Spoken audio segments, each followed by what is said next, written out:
Hello, hello, hello, and welcome back to the slowest sim driving channel on YouTube. Today on the channel, we're taking a look at this. This is the Razor Raiju Mercury Edition for PC and PlayStation 4. We'll do a little unboxing, hands-on. I will do gameplay on an action game as was intended by the creators of this thing. And we'll also try and sim race it, which could have mixed results. As always, if you're new to the channel, drop a like on the video if you're feeling generous. Rev that subscribe button. Poke the bell so you know as and when new videos are coming. And I'll just wait while you do that. Okay, let's do it.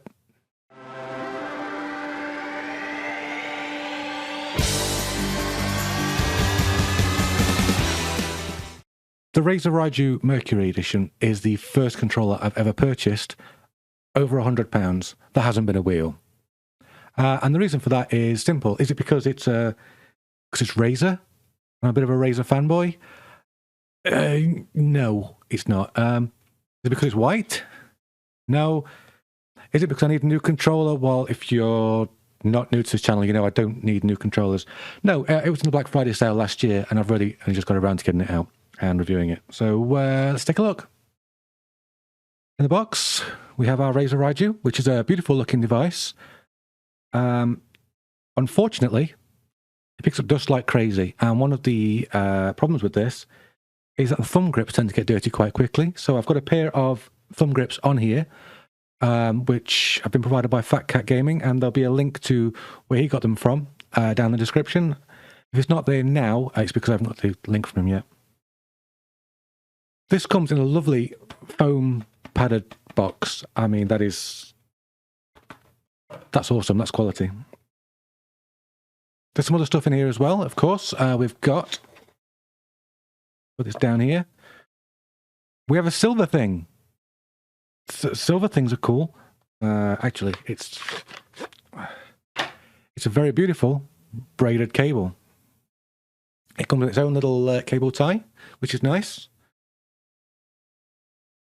Shiny, more mercury than white, and it's a good 2 meters. That's nice. You know that Razor don't cheap out with their cables.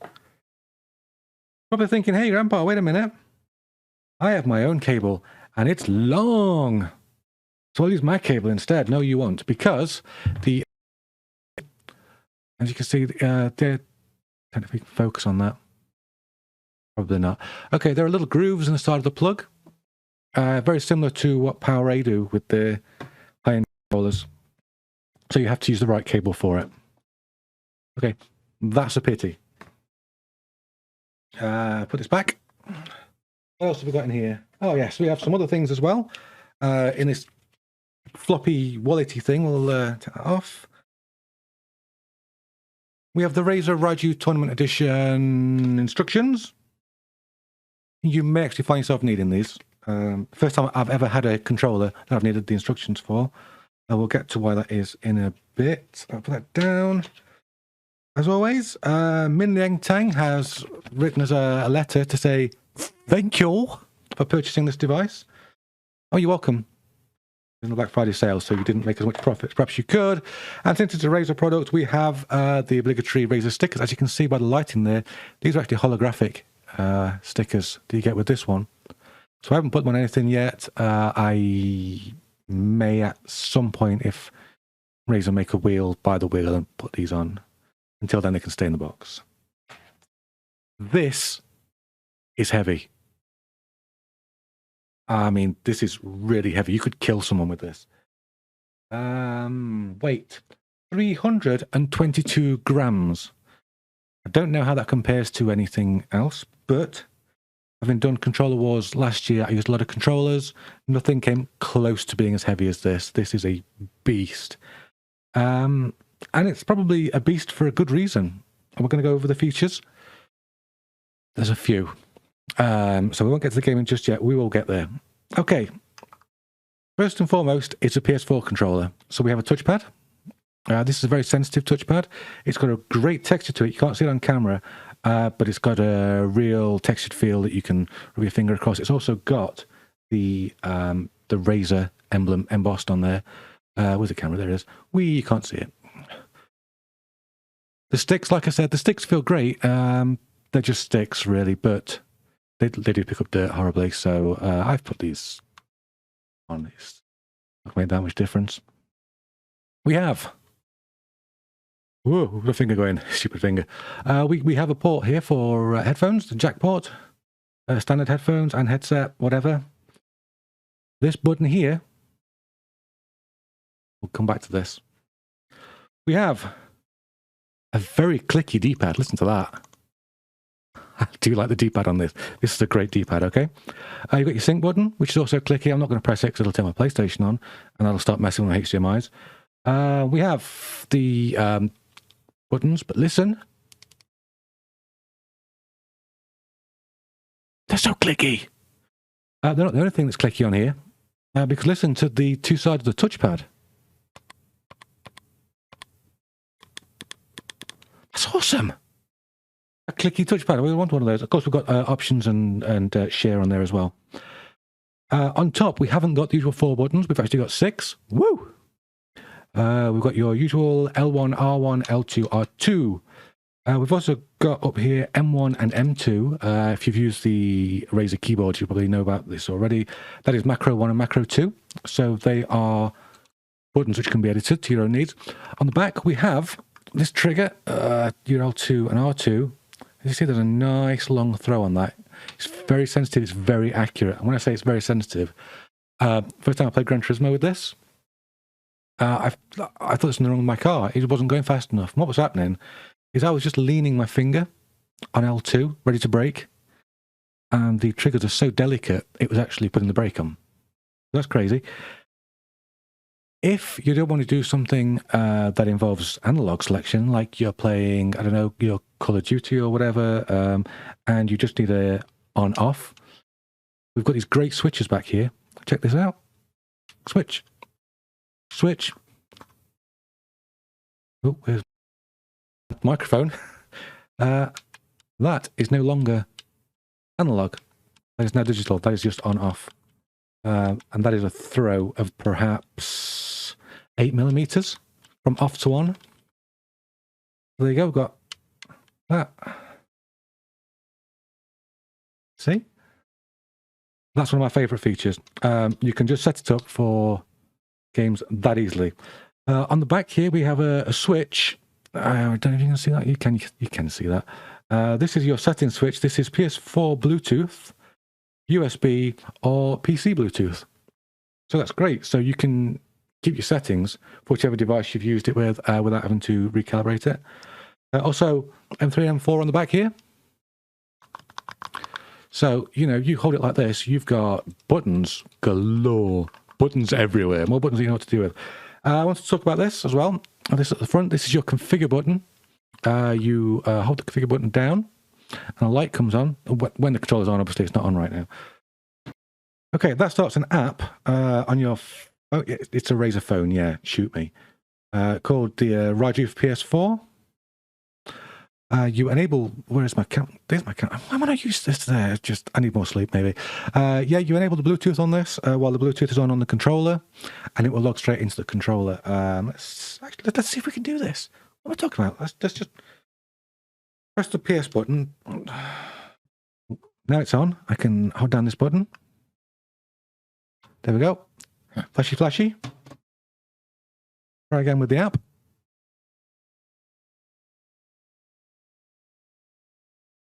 It's not going to do it now. It's just going to... Oh, there we go. Okay, what we have in here, we have different profiles. This is my Fortnite profile.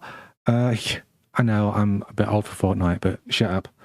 Also, I've got a GT Sport profile. You come in here, you can change the assignments to your 4 buttons. You can also change the strength of the motors for left and right, which is absolutely cracking. You can save it. You have loads of profiles in here, and then you just you touch that. No, you don't touch that. How do you do it? I was doing this the other day. I'll press the dots. You can assign a new profile. And once you've hit assign, it actually uploads the profile to the controller. So at this point, you can just kill the app, kill your Bluetooth, jobs are good, and your controller's now set up with the latest mappings you wanted from your device. It's as easy as that. It's really intuitive, and that is something I've really liked with this controller. I've talked at length about this controller now. I think it's about time I played a game with it. 2 games. Let's play an action game, so you can see the left triggers doing the left triggery thing, and we'll do some racing as well. So strap in. Let's see what's what. Okay, so this is Medium. If you haven't played this yet, then why not? If you want to see me do a playthrough of this, then just drop it in the comments. So the first thing you'll see, is that we have the wrong button assignment because these are Windows games. Obviously, we wouldn't have this issue if it was a PlayStation game. Never mind. Just try and memorize where they are.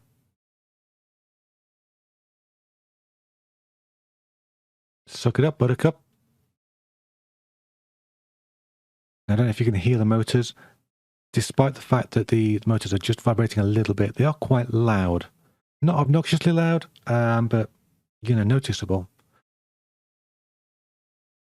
And there you go. Just demonstrate how sensitive these controls are. Okay, we've got the back buttons now set to digital by using that switch. We'll go straight into a bit of a run there. Ooh, we're going to sneak through this bit. The buttons have a very short throw on this. Woo! And as a result, we're able to react much quicker. This perhaps isn't... Ooh, hello there. This perhaps isn't as action-y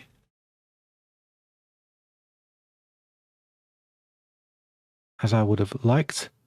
I haven't really got anything action-y installed, and I didn't want to do anything on the PS4 because reluctance limits us.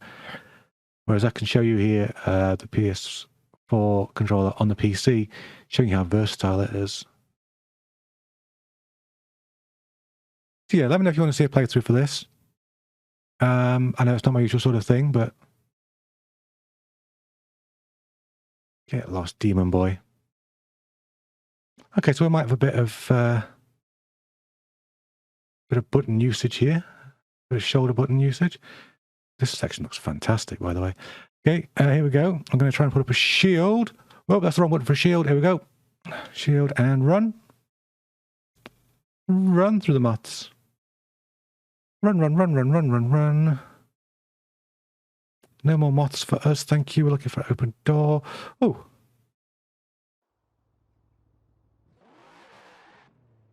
I'll be honest with you. The feeling of those powerful motors when you're driving a game like Forza.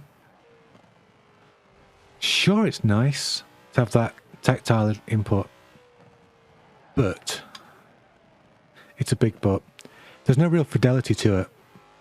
You know, if you're using a wheel, you get a real sense of what's going on underneath you. But in the case of using the Razor Raiju, you've got these great customizable vibrations that don't really tell you much about anything. You know, all along this road right now, I'm feeling all kinds of shocks and jolts from the controller. And beyond that very light vibration that tells me that my tyres are at the edge of adhesion, as you can see there. Boom, there's a tree. It's not telling me anything. As sad as that is.